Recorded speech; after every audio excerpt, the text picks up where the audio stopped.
Hello everybody, welcome to episode 3 of Cat Tane's Log. I have just left LA and I'm flying to Argentina. So I wrote this poem while I was on the plane and I just wanted to start this entry with this poem. Waiting to land to my next destination with much anticipation, but I'm removing all expectations. South American panpipe sound, heading to Palermo, Soho ground. Recommended some places to eat, some pictures I must take upon the street, some places where tango is the only beat and the real passion of the stamp of the feet.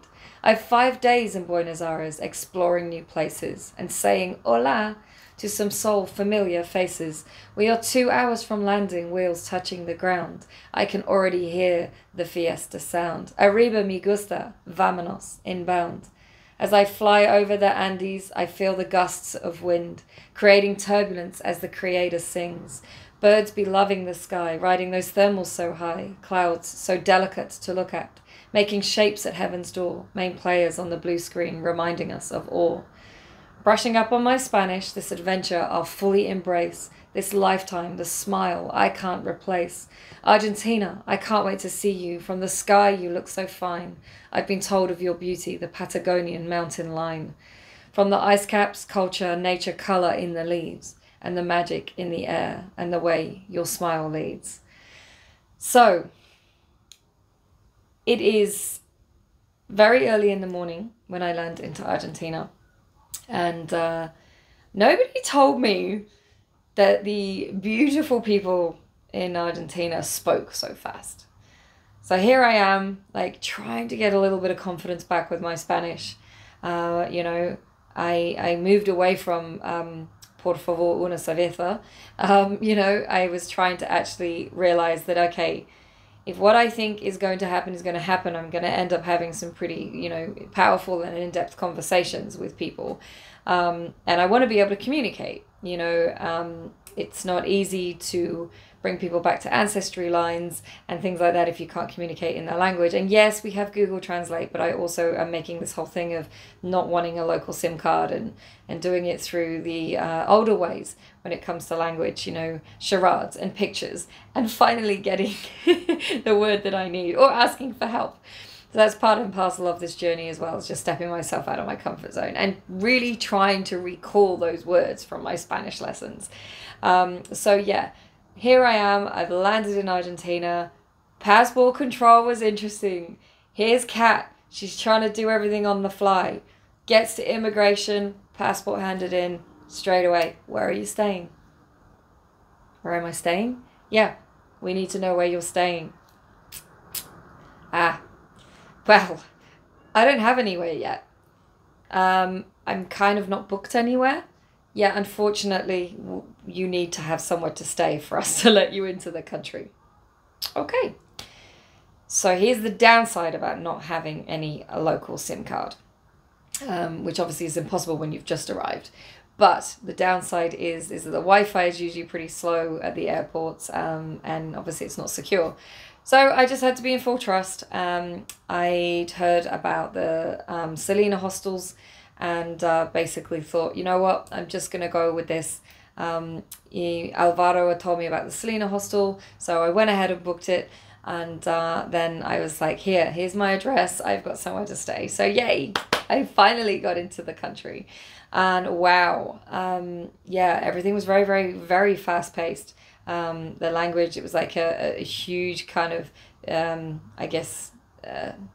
thing on the senses for sure. I mean, airports are energy, right? But this was really hectic. Anyway, get out of Buenos Aires and I find a taxi. So me and my Spanglish, we ended up, I showed him the address, I screenshot it, I showed him the address, and I was like, Selena's hostel, blah, blah, blah.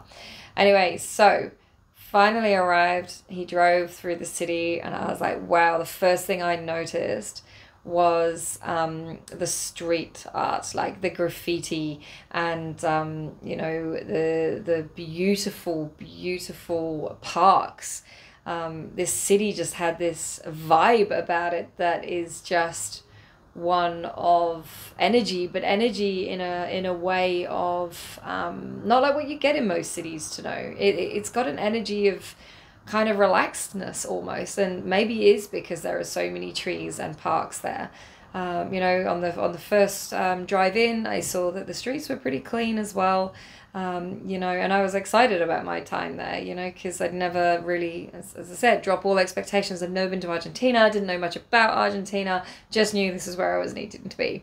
So pulled up at Selena's, and I checked in, and it's been a long time since I've been at a hostel. Now Selena's are kind of like a work share place, so it's a fancy version of a hostel, but there's still dorms, and it's a place where you can meet people. You know, there's live music, which I'll go into in a minute. There's a nice bar.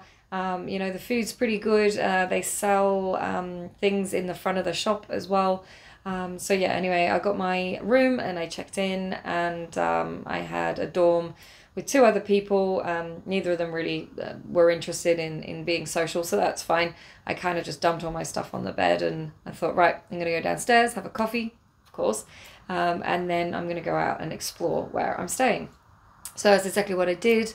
I went down, I asked for a map, I asked about the hop-on, hop-off tours, the walking tours, and in the end I was just like, you know what, Kat, just go and explore. Best way to see a city is to go and get lost.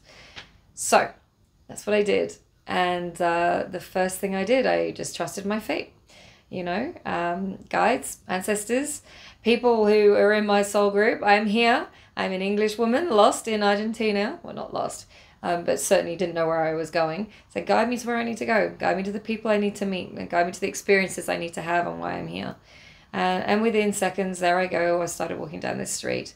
And I was standing outside on the corner. And I was standing outside this cafe. And this guy came up to me from the streets. And he spoke to me in very, very fast Spanish. And I was just like, oh, no entiendo, no lo sé, no entiendo. I was panicked. I was so flustered. Anyway, he's like, in the end, he grabbed my hand, right? So he's grabbed my hand. He's an older gentleman. And he's grabbed my hand and he's kind of pulled me. And I was like, oh my goodness, what's going on? Just trust, Kate. Breathe, breathe, breathe. And he's pulled me across the streets. Now, these streets are quite wide, right? So the traffic is pretty hectic. I didn't know any of the road rules. I just had to trust he was guiding me, so I did. Anyway, he guided me to a shop, and the shopkeeper had some English, and I said, look, I don't know what's going on. You know, yeah, can you help? And he said, yeah, he's asking you to buy some chocolate milk. I said, oh, okay. So that's how he was doing it. He saw me and he dragged me across the street, and then I bought him some chocolate milk. And then he took a plastic cup. So that was the first thing I realized, is that, you know, he didn't want to drink it out of the carton. Maybe that was something from a long time ago that's ingrained in him, never drink out of the cartons. But then he took the plastic cup and he went back over the road and he sat there, and I bought him a sandwich as well, and he just sat there, ate a sandwich and drank his chocolate milk. And I was like, okay, so that's how things are done here. You know, it's no one really struck me as they were coming up to you asking for money. I couldn't really see beggars anywhere. So I just had to sort of be a little bit more mindful that that's how people wanted to get some help, which obviously buying food is better than giving money in every way, especially if they choose to eat it and take it away, and you can then see them enjoying that, you know, food or that drink. So anyway, this was the first situation, and it happened many a times down one particular street. I started to get the vibe that not many people wanted to speak English here, and I was fine with that too. But it did make me realize that I need to go back to the hostel and maybe learn some phrases just to feel a little bit more comfortable in the city. And so, yeah, I went back to the hostel. It was like 3 or 4 o'clock. I was pretty exhausted. And so I just decided to go and lie down. So I'm not going to bore you with those details. Yes, I got stuck on social media talking to Australia, some other people, blah, blah, blah. Of course, did the obligatory post of look at where I am. And then I went outside onto the balcony and saw the 5G towers. And yeah, I started to I just stood there and I just breathed in the energy of this place. And listened to the sounds on the street, you know, and the conversations that were happening and the people coming in and out of the hostel. And I was like, wow, this is such a different vibe to where I've just been. Anyway, I had my siesta, love that, and then went downstairs at about 6 o'clock, and I was like, I'm going to go out for some feed. and have a drink and maybe go and bailar. And then as I sat down with my free drink, I saw a musician come in. So a guitarist came in. I was like, this is always a good sign. Guitarist and an amp. And then this beautiful soul, Noelia, who has become a dear friend of mine, she came in as well. So Javier and Noelia were setting up, and I was just blown away. So here I am, I'm on my own, right? There's no one else in the bar. So it's just me and them two, and and she starts to sing. And my goodness, my corazón, my heart, absolute amazing jazz singer. This voice hit so hard in the soul. This power, this depth, this richness of this incredible woman standing in front of me. The most beautiful woman, like the lipstick, the energy. She just held so much presence on stage. And I was just like, yeah, man, this is incredible. My first night in Buenos Aires. And here I am listening to one of my favorite genres, jazz, with a guitarist who was just amazing. And they were just kind of winging it. I loved it. They just set up, it was the first night that they'd had this agreement to do this in Salinas. So I felt very, very blessed. Anyway, I was tapping my feet, tapping my hands, giving it all because I was the only one kind of there. And she saw me singing along. And so she said, English was brilliant. She said, come up and sing with me. I'm not going to lie. I sat there going, what? No, don't be silly. This is you. Go. And then all I heard was, lean into life, Kat. Lean into life. This is an incredible opportunity to sing with such a beautiful, beautiful soul. So I did. I got up. We sang a couple of duets. She was graceful enough to give me the microphone. So I sang my own song. Not my own song. I sang a song from Gershwin.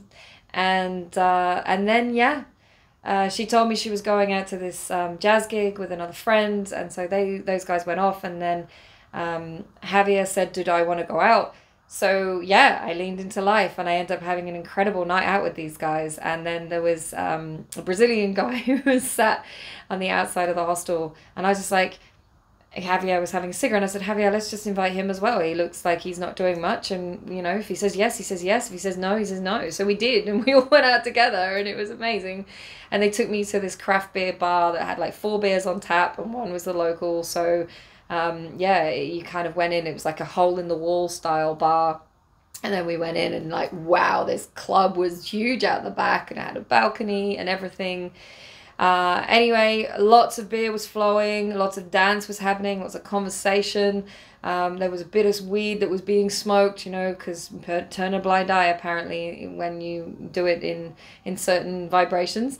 But then something really incredible happened, and I want you to take this scenario and put it into your own nightclubs, wherever you live, or your own places, right, in your own cities.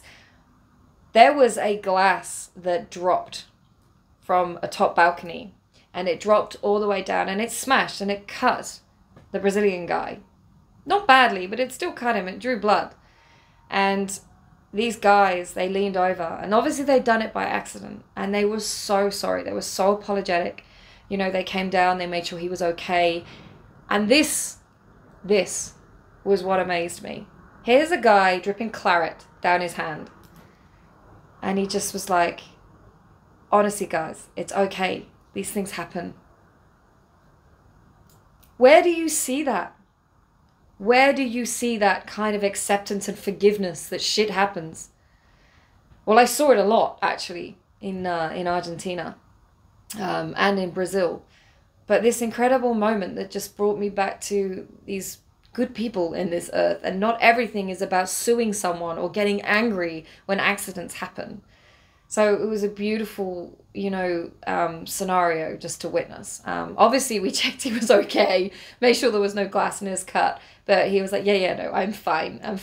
The people bought him a drink. And then once again, as they left, they came down and said they were sorry and to check he was okay. So it was just a beautiful thing to witness. The bouncer came over, everything was fine, there was no commotion. And then, he left, and then I stayed and had a chat with Javier and one of his other beautiful friends. English was incredible for her, so that was really easy for me. We talked a lot about how my plan was to just kind of lean into life and live life, and how I was kind of getting my chance to experience a different life after being married, and she was at the age where she would start to embark on something completely new. So it was beautiful. Again, different ages, didn't matter, right? It did not matter. We were still going on the same path. And then Javier, since I've moved away from Argentina, I've seen he's really sort of focusing a lot on his music as well now. So I'm so excited to see what he's going to do, because like I said, even really good musicians, really good creators and artists just get in their head because it's just something they do as a hobby. But with this incredible thing that we have with Instagram and everything else, you can play at home, piano, guitar, drums even, turn it into content. This is your gift to the world. Show other people that they can do it too. Fill the feed with amazing voices and amazing music of things that we've either written or covered. Authenticity comes through with music, and music is so many things. I used to not really be too much of a fan. I'm just going to divert a second. Not too much of a fan of metal until I started to hear the lyrics of people who were in so much pain and stuck. And then you can be that person that hears the tune or listens to the lyrics, and sometimes you're one and then you're another. And that's the same when you're just at home and you're just having a jam session with yourself. Record it, because sometimes those can be the best things you've ever done, and create the attention, and show people that it's okay to just go out there and just do what you love to do anyway, and just put the camera on. So that was my first night in Buenos Aires. One I will never ever forget. The vibrancy, the energy, even walking back from the club, everyone told me, peligroso, peligroso. I didn't feel that at all. Maybe it was because I'd just come back from Venice Beach, but and seen Hollywood, but I did not feel it at all. It was, yes, there was drunk people. Yes, of course, there's drugs there. But I don't know. It was just a really different energy. So walked back to the hostel, and then got into bed and was excited, really, really, really excited to start my next day, day 2, which is going to be episode 4. But I did write another poem on my first day. Day 1, night 1 in Argentina, singing, drinking with the locals in the hostel, Selena, dancing into the night like no one is watching. This energy you send is really catching. The vibration is high from the parts that I've seen, genuine with creative spark, living their dreams. The sun is shining today, just waking up, having my ritual, watching life with my coffee cup. After a night with some great fun, I have no idea what time we called it done. But sleeping to the afternoon, it's not even an issue. When you're in a city that just wants to bless you.